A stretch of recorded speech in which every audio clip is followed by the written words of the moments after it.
No parece difícil justificar por qué se escribe. Para chatear, para llenar un formulario, para contestar una pregunta en un examen, para redactar un trabajo que nos ha sido pedido por el profesor. La justificación se vuelve más difícil cuando se trata de escribir literatura, aunque también aquí podrían imaginarse varias razones. Para crear bestsellers y ganar mucha plata, pregúntenle a J.K. Rowling, la autora de la serie de Harry Potter, por ejemplo. Para labrarse un nombre y una autoridad, nuestro gran precedente, la Biblia, es un libro sagrado y ha contagiado su sacralidad a toda la literatura posterior, aunque vivamos en un mundo laico.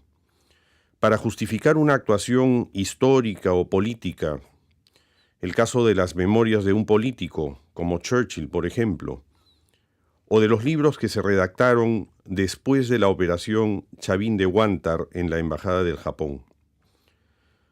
Algo de vanidad debe de haber en el hecho de poder captar la atención de alguien en una época en la que tantas cosas, desde el videojuego hasta la propaganda de detergente, compiten por la atención de consumidores o de personas.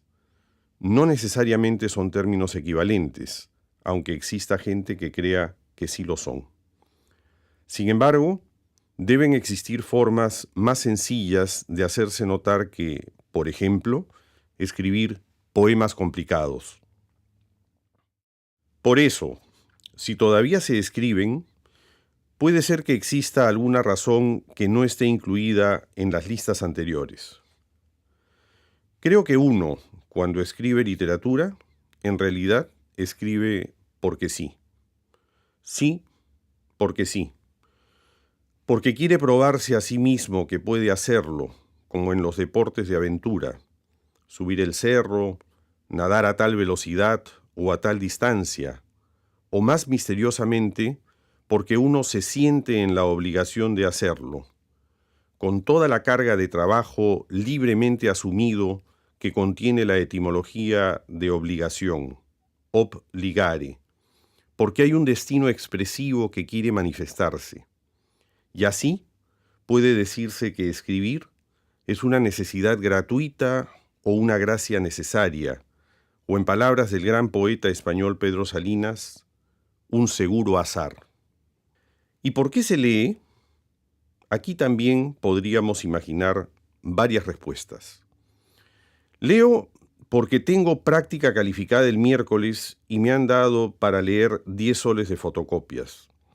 Leo la etiqueta de la lata de conservas porque quiero verificar si ha expirado la fecha de caducidad. Leo la literatura médica de la caja de remedios porque soy alérgico a la sulfa y quiero saber si el medicamento que he comprado contiene sulfa entre sus componentes. Observemos, ya en este punto, que existe una diferencia importante con la escritura. Difícilmente decimos que leemos porque sí, ni siquiera si se trata de literatura.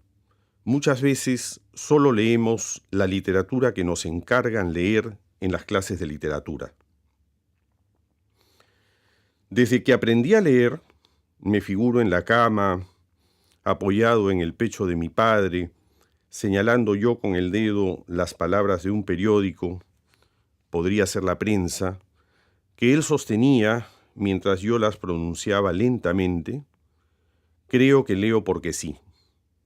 De chico leía los carteles publicitarios, los boletos de los ómnibus o del tranvía, los viejos tomos de El Tesoro de la Juventud, que habría en cualquier parte, y ciertamente libros de la editorial Molino, con las historias de Jasón y los argonautas, y las de los héroes de la Ilíada y de la Odisea, que me habían regalado mis tíos al conocer de mi afición por la mitología.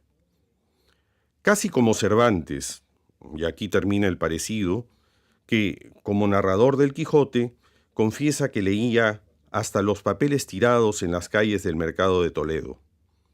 Ahora que recuerdo bien las cosas, solo al llegar a tercero de secundaria, mis lecturas fueron más o menos ordenadas, Antes fueron caóticas, y ese caos me encantaba.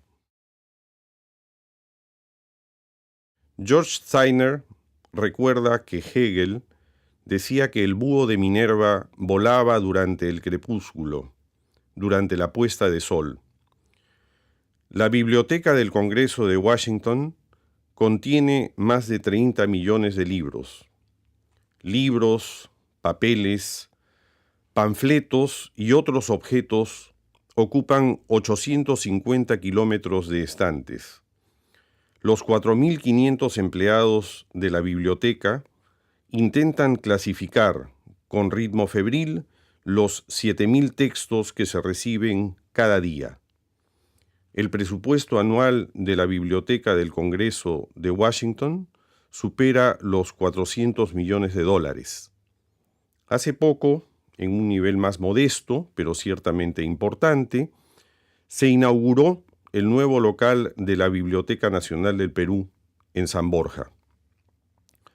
Nunca, como en nuestra época, se han publicado tantos libros. Nunca, como en nuestra época, gracias a la Internet, está la información más disponible, más a la mano. Sin embargo, a pesar del búho de Minerva, existe el crepúsculo. Algo se está muriendo. Creo que lo que se está muriendo es la lectura. La lectura que se hace porque sí, la lectura lúdica. Y quizás también se lleve con ella a la lectura literaria, es decir, a la que concibe el texto en su puro valor artístico, y no como testimonio histórico, social, cultural, psicológico o ideológico. En otras palabras, sospecho que están muriendo tanto una actitud hacia la lectura, el leer por gusto, como un procedimiento de lectura, la lectura artística. Creo que en parte esta conciencia de estar asistiendo al crepúsculo de la lectura, o por lo menos al crepúsculo de un tipo de lectura, al fin de una manera libre y a la vez rigurosa y respetuosa de leer, fue lo que me animó a escribir. Como lo he dicho varias veces, no me considero escritor, sino más bien lector. Y si he cambiado momentáneamente la segunda condición por la primera, es porque he buscado, escribiendo, registrar lecturas y reflexionar poéticamente sobre la actividad de leer. Pretendo exponer claramente mi posición desde ahora. Creo que haber dejado de leer porque sí es una forma de deshumanización. No leer porque sí es una pérdida. Perdemos en libertad, en sentido de lo gratuito. Y también perdemos en imaginación, en sutileza, en perspicacia, si no nos entrenamos permanentemente en aquella lectura a la que he denominado literaria o quizás mejor artística. Con este telón de fondo, me ha parecido que podría ser interesante para ustedes mostrarles lo que he hecho.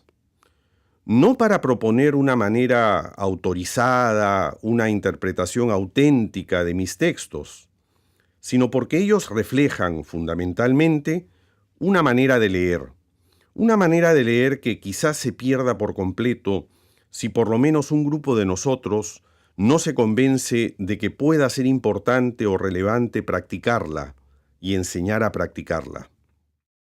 Básicamente, la manera artística de leer supone considerar a todo texto o a toda parte de texto como metáfora.